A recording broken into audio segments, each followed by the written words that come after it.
Salam Patunggilan.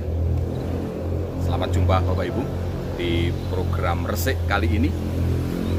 Sama dengan di program-program kita yang lalu, bahwa sejenak kita akan meluangkan waktu kita untuk kita bersama-sama meneduhkan hati, mendengar apa yang menjadi kehendak Tuhan atas kita semua, untuk kita berlakukan di kehidupan kita.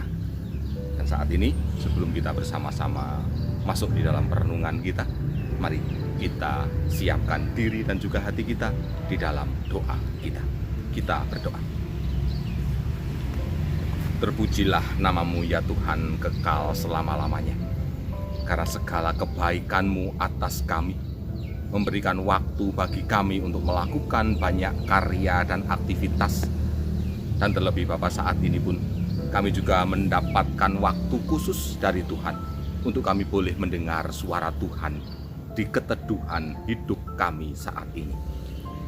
Meskipun sejenak ya Tuhan, tapi biarlah waktu yang khusus ini boleh kami manfaatkan dengan sebaik-baiknya, untuk kami boleh mengajar diri kami dari kehendak-Mu.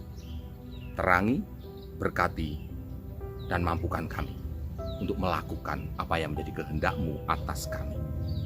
Amin.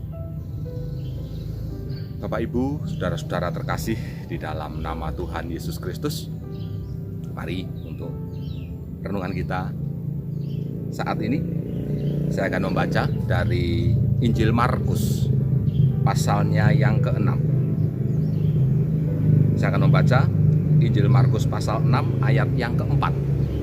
Demikian Bapak Ibu. Maka kata Yesus kepada mereka, seorang nabi dihormati di mana-mana, kecuali di tempat asalnya sendiri, di antara kaum keluarganya dan di rumahnya. Amin. Bapak Ibu dan saudaraku terkasih, siapa sih yang disebut nabi itu?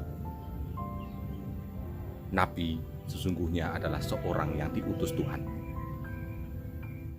Untuk apa?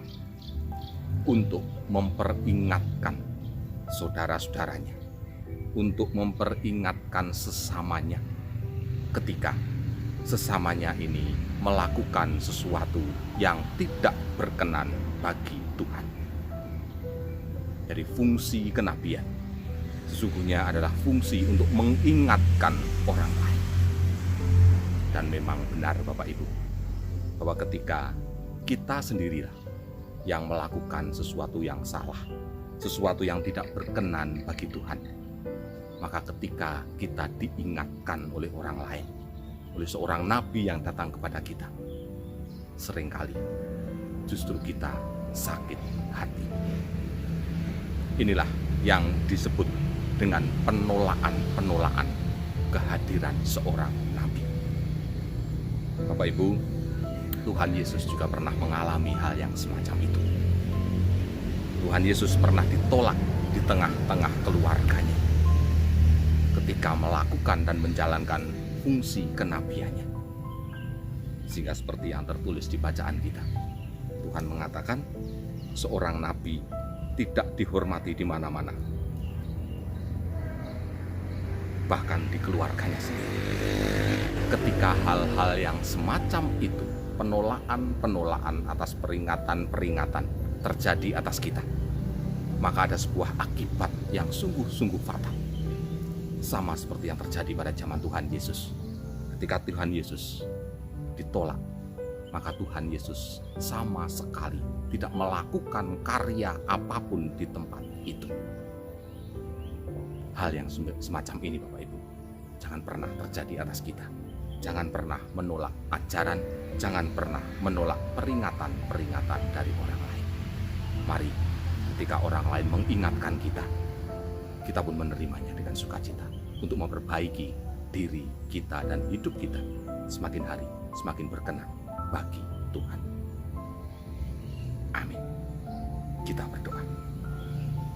Tuhan, lapangkan hati kami ini, sehingga ketika kami melakukan sesuatu yang salah pun kami siap untuk diperingatkan, karena inilah jalan-Mu, inilah kehendak-Mu bagi kami, sehingga kehidupan kami ini semakin hari boleh semakin dirasakan baik, menjadi berkat bagi orang lain.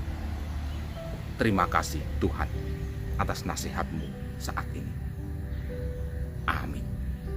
Sampai jumpa Bapak Ibu di program bersih yang akan datang. Tuhan memberkati kita semua. Amin.